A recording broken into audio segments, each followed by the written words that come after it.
halkaani waa idaacad waa telefishin madax bannaan oo laga leeyahay wadamada galbeedka Yurub. halkaan waxaan ku wareysanayaa gudoomiyaha guud ee jaaliyadda qaaradda Yurub ee Somaliland Mustafa Jaamac Ducaale Mustafa Oday.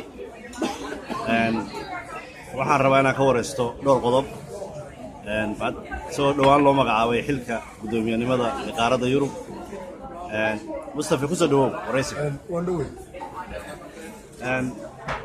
waxaan rabaa inaan ku weydiiyo si u aragtaa xilka lagu magacaabay. runtii xilku waan og tahay cabdikariinow saaxiib culaysku leeyahay. runtii waa degay jaaliyadaha Somaliland oo dhan baa halka magaalada London isugu yimid aynu maanta joogno. kadib waxaa dhacday in aanu loo langalay dhowr nin annagoo ah dhowrkaa nin saaxiibaday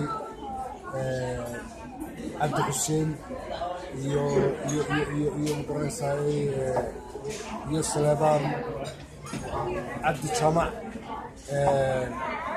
labadiiba aan ka guulaystay oo aadagay macnaha qoontiyo ama dhibco aan kaga badiyey xilkiina sidaa magaranaysaa culuskiisa aniga igu raacay. runtii dabcan waa xil culus oo aynu dareemi karno jaaliyadaha Yurub ilaa dowlad baan maraynaya inkastoo aan jaaliyadaha Somaliland ku wada nooleen 20 kale laakiin intooda badan way ku noolyihiin. markaa runtii connection baanu sameynay dabcan aan isku xidhnay rag badan oo dabcan ila shaqeeyana way jiraan oo ku mahadsan yihiin tafadiraha guud ee qaranka Somaliland. dhammaanba cidda ka qayb qaadatay rag iyo dumarba waanu mahadcelinayaa waanu ku mahadsan yihiin. Somalilandna runtii waa qaran maanta qalma in la aqoonsado. waxaana loo baahan dakhliga dalka soo gala 60% waa qurba joogta.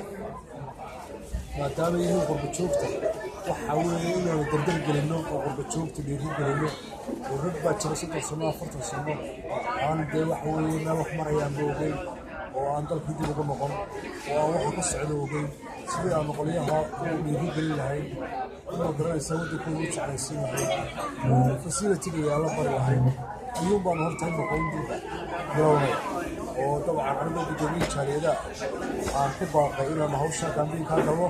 meel wanaagsanna way maraysaa aad iyo aadna waxa weeye waa dadaalkooda u socdaa insha allahu khayr badanaas. waxaan rabaa inaan su-aasha labaad ku weydiiyo gudoomiye adigoo mahadsan. su-aasha labaad waxay tahay ku qorshaysan tahay inaad tagtid qarankii jamhuuriyadda Somaliland waddankii inaad tagtid ku qorshaysan tahay.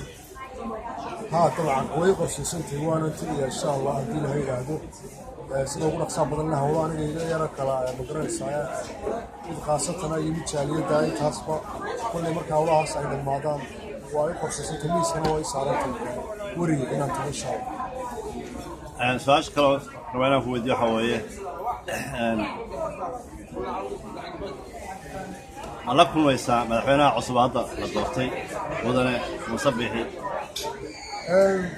runtii marka hore waan salaamayaa madaxweynaha. dabcan waanu way qorshaysantay inaanu maaragtay kulanno inaanu sanadna haddii la yidhaahdo way qorshaysantay insha allahu waana nusanki doonaa. waxaan ka wada hadli doonaana waxa weeye sidii aanu isugu xidhi lahayn jaaliyadaha qurba joogta ee Somaliland iyo dabcan dadka qurba joogta ee reer Somaliland. kala gudoomiye su-aasha u dambaysa inaan ku weydiiyo waxa weeye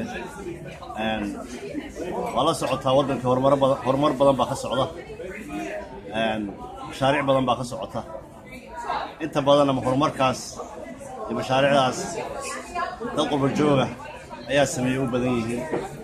ma kula tahay inay qurba joogtu ay ku yeeshaan meeqaan fiican dowladda cusub hadda la doortay? طبعا way ku yeelanayaan of course waxay ugu yeelanayaan waa laf dhabarta dadka runtii sidii loo ognahay waa backbone ingiriisiga waxaa loo yaqaano waa laf dhabarta waynu ognahay maanta reer Somaliland degan oo aan qurba joogtu waxa weeye aanay wax ka soo gaadhin wuu yar yahay sida aawadeed waxaynu odhan karnaa waa lafdhabarta dhaqaalaha somalilan qurba joogtu waana waxa weye waa dad ay ku xisaabtanto markaa maadaamay sidaa tahay dee waxa weeye wixii isku soo jiidaya qurba joogtii iyo qaran joogtiiba waa loo baahanya in laga wada shaqeeyo in magaranaysa la isku xidho in laga warhayo dabcan taasna waa wax jiro waana